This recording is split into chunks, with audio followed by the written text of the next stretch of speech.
पाएगा तो ये जम्बू द्वीप में इस प्रकार की व्यवस्था अलग से वर्णन करने के योग्य मिली। मैंने बहुत सारे रुचकगिरी दीपक के द्वीप के बाद अपन और संख्यात द्वीप पार कर गए थे। रुचकगिरी जो था 13वां दीपक था, द्वीप था। उसके आगे जाकर के जब ये संख्यात द्वीप पार किए तो फिर एक जम्बू द्वीप मिला।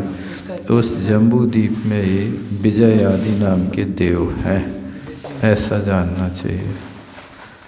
पुष्कर द्वीप के ठीक बीचों बीच मानसोत्तर पर्वत है।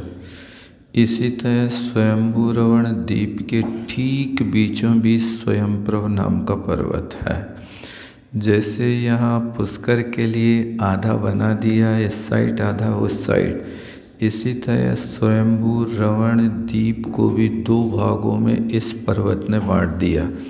जो स्वयंप्रभ पर्वत के भीतरी भाग है उसमें जघन्य भोगी भूमि रहेगी स्वयंभू रवण द्वीप के आधे भाग में, और वहाँ से उस स्वयंप्रभ पर्वत के बाहर से कर्म भूमि रहेगी। तो आधा जो हुआ स्वयंभू रवण द्वीप कर्म भूमि का, आधा हुआ भोग भूमि का। जैसे पुष्कर द्वीप आधा हुआ कर्म भूमि भोग भूमि का, और फिर आगे मानसोत्तर के बाहर हो गया जघन्य भोग भूमि का। भीतर रहेगा मानसोत्तर पर्वत के भीतर, तो यहाँ उत्तम मध्यम जघन्य तीनों भोग भूमि रहेगी, और वहाँ बाहर जाएगा तो सिर्फ उसमें जघन्य भोग भूमि रहेगी। बहुत अच्छा।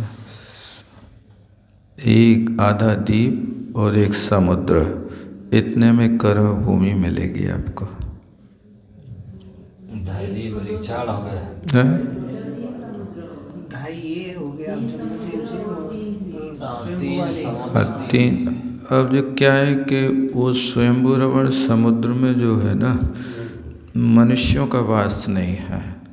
इसमें धात्की कालोदरी में और लवण समुद्र में मनुष्य हैं, अंतर्दीपज मलेच्छ खंड बने हुए हैं। और इसके अलावा इसमें जो व्यवस्था है 1008 पातालों की व्यवस्था है, उसमें यहाँ पाताल वगैरह नहीं है स्वयंभू रवण समुद्र में।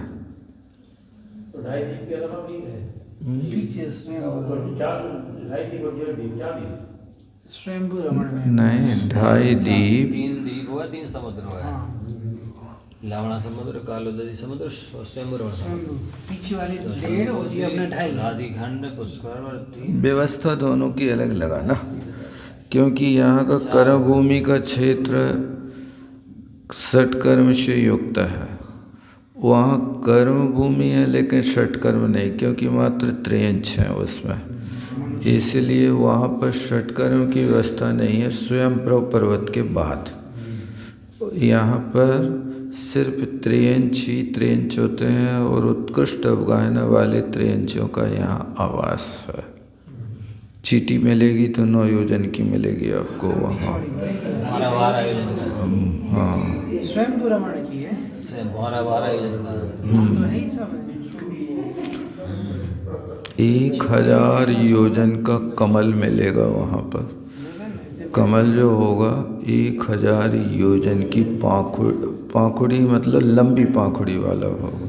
कहीं यहाँ से डबल होते जा रहे हैं तो अब गायना तो बढ़ेगी नहीं, वो डबल तो सिर्फ आपका यहीं तक रहेगा। वो भूमि जो वहाँ डबल करेंगे वहाँ तो समस्या ये खड़ी हो जाएगी कि फिर असंख्यात योजनाओं में चला जाएगा।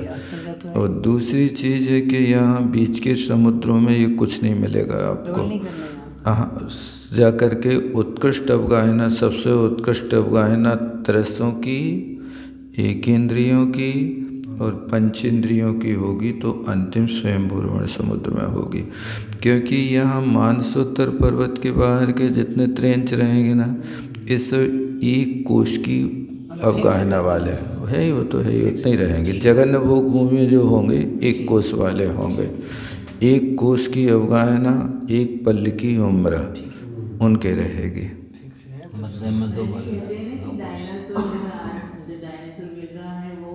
एक प्रकार से छिपकली हाँ वो तो सब वही है रचना। यहाँ तो जो है सबसे छोटी अवगाहना जो होगी लवण समुद्र में होगी। 9 योजन का गर्भज त्रेंच, वो मत्स्य जो होगा लवण समुद्र के किनारे पर होगा और लवण समुद्र के बीच में 1,00,000 योजन जाने पर वहाँ 18 योजन का होगा और धात की और कालो नदी में 18 योजन और 36 योजन का होगा। बस इतना यहाँ तक रहेगा। इसके बाद फिर आगे के समुद्रों में जीवों का अवगाहन नहीं होता है, सिर्फ जलचर जीव रहते हैं, मतलब जलचर नहीं, जल कायिक आदि। वहाँ भोग भूमि में रहेंगे नवचर और थलचर। वहाँ के पानी में कोई जीव नहीं होते, जलचर पक्षी होते हैं, क्यों नहीं होते हैं? जलचर नहीं रहेंगे, बस जलचर नहीं रहेंगे।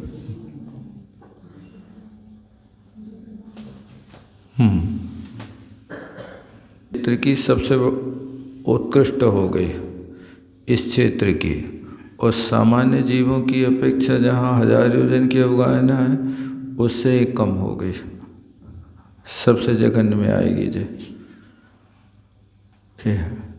जलचर नहीं होने से वहाँ पानी छानने के हिसाब से विकल्प नहीं रहता, तुरंत भर के लाए और भगवान को अभिषेक कर दिया है ना। हाँ, वो पानी छानने के लिए जरूरत भी नहीं रहती ना। जलचर ही नहीं है, जलचर में देखो ये पानी छानने की व्यवस्था वृत्तियों के लिए है। वृत्तियों के पास तो कोई अहिंसा धर्म है नहीं। अभिषेक के लिए भगवान, अभिषेक के लिए भी है, कछु के लिए है। ये जो आचरण है ना, ये आचरण व्रत प्रधान के लिए है। असंयम सम्यक दृष्टि है तो उसके लिए पानी छानने का भी कोई विधान नहीं है कि वो पानी छान करके पिएगा, दिन में खाएगा, रात्रि में नहीं खाएगा। वो तो सब चीज़ों से अविरत है, उसके पास सिर्फ सम्यक दर्शन है कि जिसके कारण वो काम कर लेता है। उनका सिर्फ इतना होता है सम्यक दृष्टि का, जिसको अपन सम्यक्त को बचा के रखा है, इसको सम्यक्त्वाचरण कहते हैं। और इतना करेगा, अपनी प्रशंसा, दूसरों की निंदा नहीं करेगा, लेकिन अन्याय को सहन नहीं करेगा। रामचंद्र जी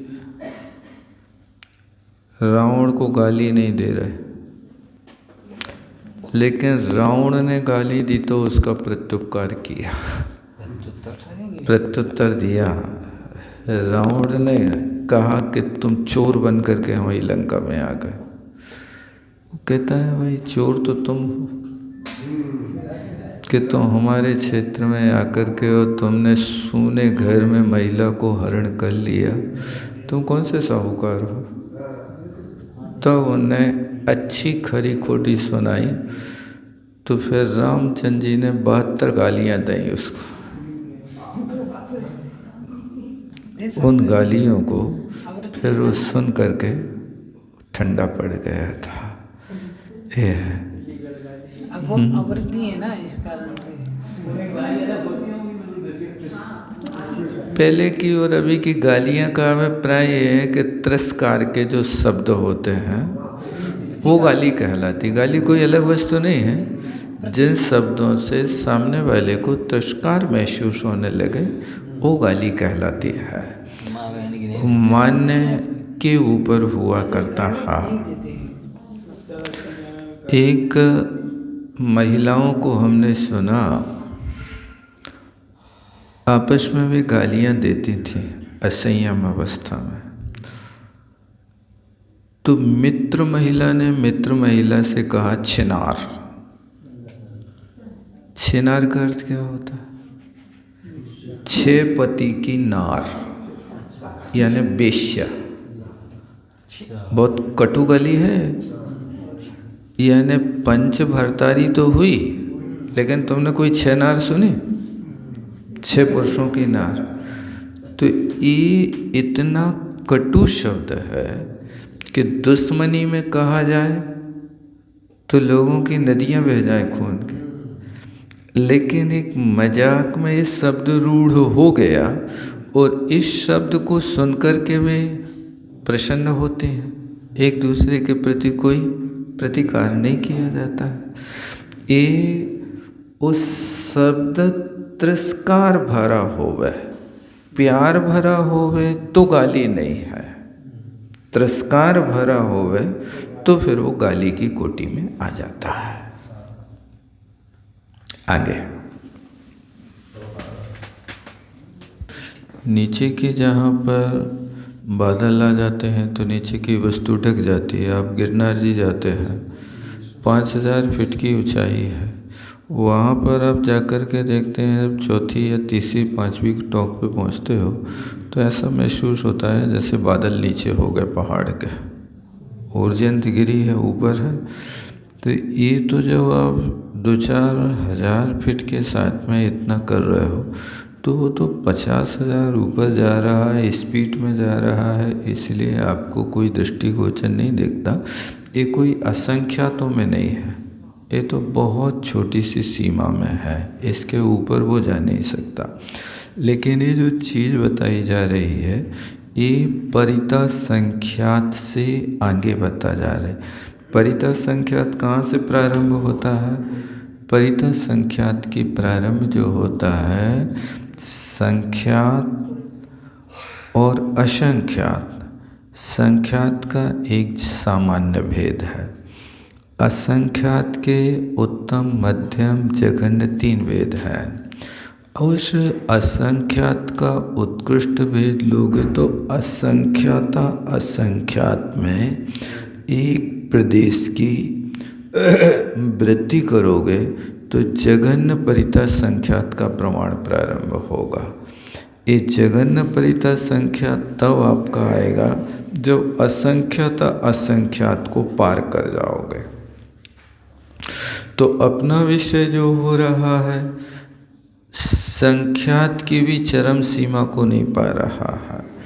40 अंक प्रमाण संख्यात, उस संख्यात के लिए आप नील अरबों करोड़ को पार कर जाते हो। वो 40 संख्या नहीं, माने 20 संख्या तक तो आप गिन सकते हो, इसके बाद की नहीं गिनने में आती है। तो ये सब चीज़ें जो होती हैं ये उपमा के माध्यम से समझा जाता है। बस एक उपमा इसलिए इसको कहते हैं ना सागरोपम पल्लोपम, पम माने उपमम, उपमा समझ लो सिर्फ, बाकी अपने ज्ञान का विषय नहीं है। ये है देवों के पास इतनी विक्रिया होती है कि वे अपने विक्रिया के माध्यम से 8 राजू का स्पर्श बना लेता है। अपने पास तो इतनी शक्ति नहीं है कि अपने ही क्षेत्र में रहने वाले विजयार्थ पर्वत की अपन वंदना कर सकें। अपने क्षेत्र में भरत क्षेत्र में अकृत्रिम चैत्यालय तो है, विजयार्थ पर्वत पर है, लेकिन अपन विजयार्थ तक कहाँ पहुँच पा रहे। शिखर जी की वंदना कष्टप्रद महसूस होती है। 27 किलोमीटर का एक रन में काम करना बहुत मुश्किल बात होता है। चढ़ना कुल मिलाकर के 27 किलोमीटर हो गया, चढ़ना उतरना। कई लोग 12-12 बजे रात तक आ पाते हैं, जो पैदल चलते हैं 24 घंटे लगा देते हैं। पहली वंदना में तो इतना समय होता है।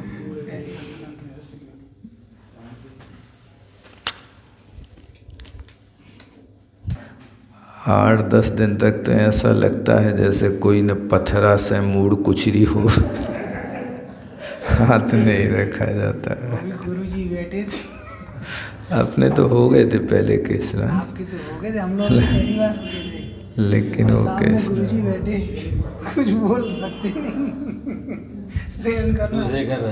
हाँ, समय समय महाराज जी थे, मल्ली भी करवा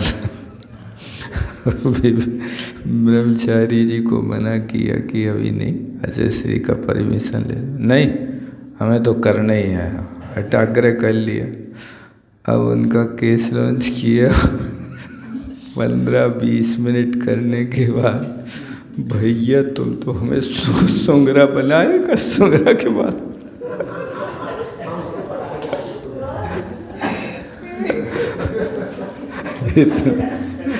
इतने बाल भर हो पाए और वे नाई के यहाँ गए सब करो। जमीन है, आगे कोई तिरछा क्षेत्र नहीं है, दीवार की तरह उठा हुआ है।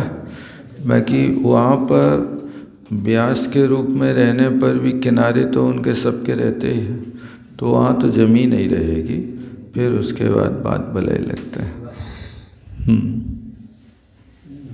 नोदधि बात वलय है, जिसमें पानी और हवा का ठोस भराव रहता है। बर्फ़ की सिल्ली बन जाती है ना, तो बर्फ़ क्या वस्तु है? बर्फ़ हवा पानी तो है। जो इतनी बड़ी सिल्ली आप 1-1 टन की, मतलब 1-1 कुंटल की बना लेते हो, ये घनोदधि बात वलय है। और घन बात वलय है कि जिसमें पानी अल्प है और वायु ठोस भरी हुई है, गैस के सिलेंडर की तरह। और तनुवात वलय है कि जहाँ पानी तो नहीं है लेकिन पतली हवा, सूक्ष्म हवा है, उसको वहाँ लिया जाता। क्योंकि वायु जो होती सर्वत्र एक सी नहीं होती है। वायु कहीं सूक्ष्म होती है, कहीं स्थूल होती है। जैसे मान लीजिए अपन नासिका से श्वास लेते हैं, मुख से श्वास लेते हैं, एक घन बात वलय की तरह है। लेकिन जो इन रोमकूप से हवा ले रहे हैं और छोड़ रहे हैं, इस सूक्ष्म तनुवात है। यहाँ से ऑक्सीजन तो ले रहे हैं, हमेशा आना जाना हो रहा है, बस इतना है कि बाहर की हवा ले लेते हैं। अंदर यहाँ हवा के साथ पानी भी चला जाता है, लेकिन सूक्ष्म रूप से जाता है। पानी का संयोग पाके चर्म जो है आर्द्र हो जाता है, अंदर शीतलता पहुंच जाती है, और अंदर का पसीना इसी रोमकूप से बाहर आ जाता है। यानी छेद तो है, पानी तो आ रहा बाहर, तो वो छेद हैं, तो उन छेदों में से जो पतली वायु जाने की व्यवस्था है उसको तनुवात वलय कहते हैं। ये अपने साथ शरीर में भी तीनों वात वलयों की व्यवस्था है। घनोदधि वात वलय पेट है, तो इसमें पानी और हवा मिली हुई है। इन दोनों का जब संयोग हो जाता है, आप सिर्फ गैस कहते हो, गैस बन रही है पेट में। और कभी कभी ऐसा होता है कि कोई विरुद्ध वस्तु आ जाती तो पेट पत्थर हो जाता है। पत्थर हो जाने का मतलब क्या? वायु और पानी का इतना सघन मिलाव हो गया कि उस वायु को बहने के लिए रास्ता नहीं निकल रहा है। इसलिए वो घनोदधि बात वलय के रूप में लेना चाहिए। और जो वायु हमेशा सहजता से निकलती जाती है वो घन बात वलय के रूप में हो गया। लेकिन जिस वायु के पास होने पर अपन को पता नहीं चल रहा है, सर्वांग से वायु ले भी रहे हैं, छोड़ भी रहे हैं, लेकिन वो पता नहीं है, तो वो तनुवात वलय। ये तो प्रक्रिया शरीर में होती है। शरीर जो है अपना पूरा वायु यंत्र प्रेरणानि, ऐसा सूत्र पढ़ते ना समाधि शतक में, वायु शरीर यंत्राणि। अपने अपने कर्म में वो वायु रूप जो शरीर रूपी यंत्र है अपने अपने कर्म में प्रवृत्ति करता है। यानी 5 प्रकार की स्थूल वायु है: अपान वायु, उदान वायु, व्यान वायु, कंठ वायु आदि आदि। ऐसी 5 प्रकार की वायु है। ये सब अपने अपने हिसाब से काम करती रहते हैं, इनका अपना प्रचलन हुआ करता है। इनमें से कोई वायु भी यदि गड़बड़ाती है तो फिर वो आपके लिए कष्ट का अनुभव होगा। मुख से डकार आ रही है, वायु निकलना अलग बात है, और डकार आना माने कहीं विकृति है। वो विकृति के कारण उस हवा में पानी तो है लेकिन एक डकार सूखी आ जाती है और कभी कभी उससे हवा के साथ पानी आ जाता है, जिसको कहते हैं ना अपन मुंह में पानी आ रहा, मतलब वो विकृति है, आपके पेट में कहीं ना कहीं गड़बड़ी है, इसलिए वो उसको बाहर फेंक रहा है। ये उनकी प्रकृतियां हुआ करते हैं।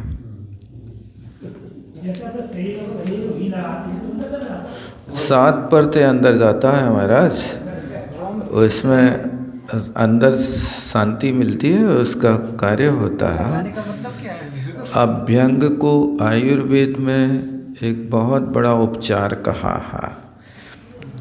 पानी का भी अभ्यंग होता है।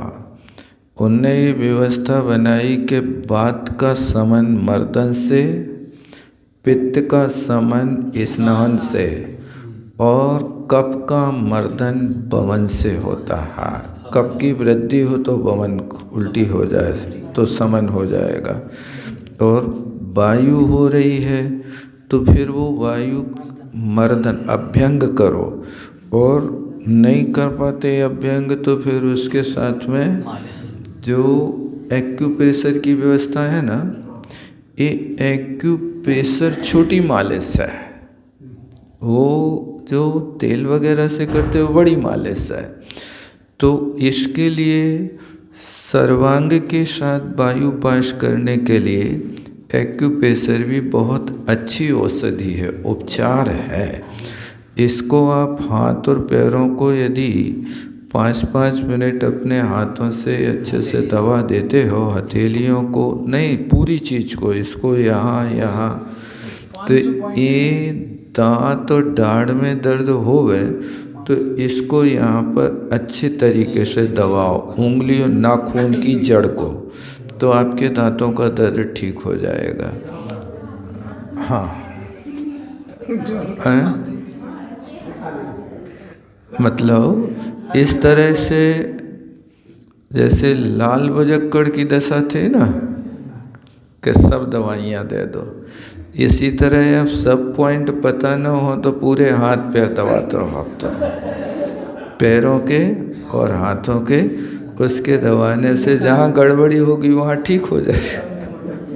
किसी ने कहा घोटक दे आए की तरह, अंध घोटक दे आए। एक बहन जी ने कहा था 500 पॉइंट रहते महाराज जी। यही भैया 500 बहुत से पॉइंट रहते हैं। 500 पॉइंट 500 सप्त धातु तो नहीं होगा, लेकिन यथा योग वात पित्त कफ में वो लाभदायी होगा। सप्त धातु के लिए तो वो आहार वर्गणा और नौकर वर्गणा काम करती है। यदि उसको घी तेल को पी लेते हैं तो वो पीने के बाद में काम कर सकता सप्त धातु रूप, लेकिन मर्दन में वो सिर्फ वात पित्त कफ को लिए काम करता है। इसलिए तेल की प्रकृति भी भिन्न भिन्न है। सरसों का तेल पित्तवर्धक होता है लेकिन कफनाशक होता है। तेली का तेल कफवर्धक है लेकिन पित्तनाशक है, उसकी ये प्रकृति है। और बादाम का तेल भी जो होता है वो एक पित्त तो बढ़ाता है, गर्म प्रकृति होती। कड़वी बादाम होवे तो और ज़्यादा होता पित्तवर्धक उससे, लेकिन कफ आदि नाश कर देता है। घी को बिल्कुल शाम्य कहा है कि घी अमृत की कोटि में आता है, इस सब रोगों में काम करता है। गाय का घी होना चाहिए। देसी गाय का तो आनंद आ जाए। अपना है गुणधर्म, इसलिए गरम होता है तेल। तेल की सबकी प्रकृति गरम तो होती है, लेकिन कुछ चीज़ें अच्छी होती हैं। नारियल का तेल अपने आप में अच्छा, गर्मी को मारने की उसके पास क्षमता रहती है।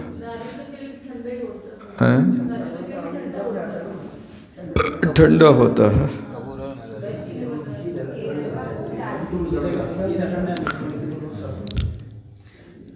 का गरम, सरसों का ठंडा। एक वैद्य जी ने आए थे, उनका अलग फार्मूला था, ये पहली बार सुना था कहेगा कि सरसों का ठंडा, तिल का गरम। पानी मिला लो तो नहीं महाराज जी, सीधा सीधा। तो हमने कही आप ये बताओ कि आप वैद्य कहाँ के हो, पहले ही बताओ, यहाँ के हो, वहाँ जहाँ पर रहते हैं उसके अनुसार बतला रहे हैं। नहीं तो अपन लोग तो यहाँ पर नारियल का तेल ठंडा और सरसों का गरम बोलते हैं, ये ठंडी में सरसों का ज़्यादा प्रयोग करते हैं महाराज जी अपन लोग। अमृत कहा है। और नीतिकारों ने भी कहा है, तिल तेल मयि व इष्टम एन धृष्टम घृतम क्वापि अविदित परमानंद सएव विषय वदति रमणीय। जिस व्यक्ति ने कभी घी को नहीं देखा वो तिल के तेल को ही घी मान लेता है, मीठा होता है। बड़ा भी रहता है, शरीर जल्दी सोर्स अप कर लेता है तिल के तेल। और तिल का जो तिल की फसल होती है ना, ये वर्षांत में आती है, ग्रीष्म में नहीं आती।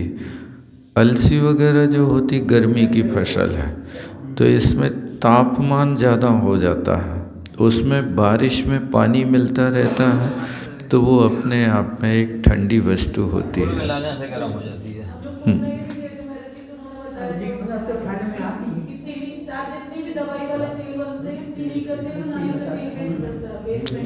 हाँ, अभी ने उसको बताया था ना, पोषक तेल, पोषक उसमें मिले हैं। उसमें तिली का तेल बादाम, 70% तिली का, बादाम, नारियल, अखरोट, चंदन, चंदन बस। चार एक पूरा आयु में बना रहे हैं। हैं क्या? तो उन्होंने कहा था जो भी तेल बनते हैं तो दो तेल का बेसमेंट होता है, तिल का तेल का, नारियल का तेल का, फिर उसमें दवाइयाँ मिलाई जाती हैं। बराबर सही। नारियल का तेल तो हमारे सब चीज़ों में अधिकांश, उसमें भी तिली गई तेल बेस है। नारियल का तेल भी हमारे अधिकांश तेल में मिलाया जाता है।